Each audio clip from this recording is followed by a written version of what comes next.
have great pleasure in welcoming the State Councillor and Minister for Foreign Affairs of the Republic of the Union of Myanmar, Her Excellency Aung San Suu Kyi. I invite her to address the General Assembly.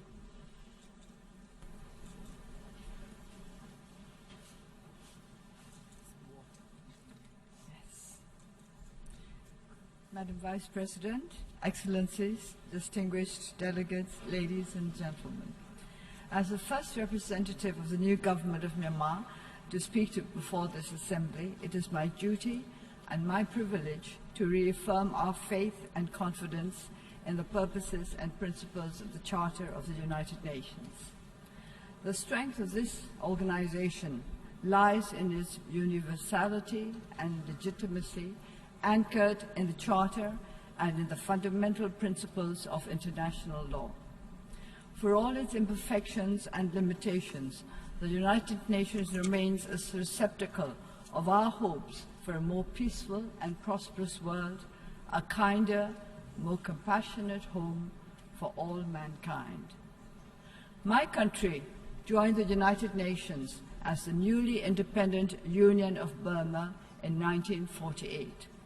It was an era of determined hope when the peoples of the world rose out of the ravages of war to build anew their countries and their faith in the human capacity for achieving peace with equality, prosperity with justice. Now, once again, it is a time of determined hope for Myanmar.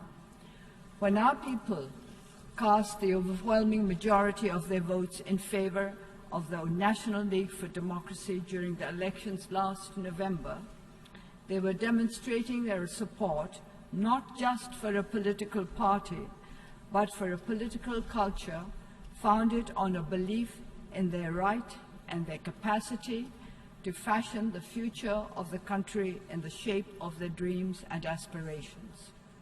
And these dreams and aspirations echo those that had led to the founding of the United Nations. The dream of turning swords into plowshares, or to use a more modern idiom, converting weapons of destruction to farm machinery, is one that our people, who have long been compelled to sacrifice their sleep and their fields to the exigencies of conflict, understand with their hearts and their minds.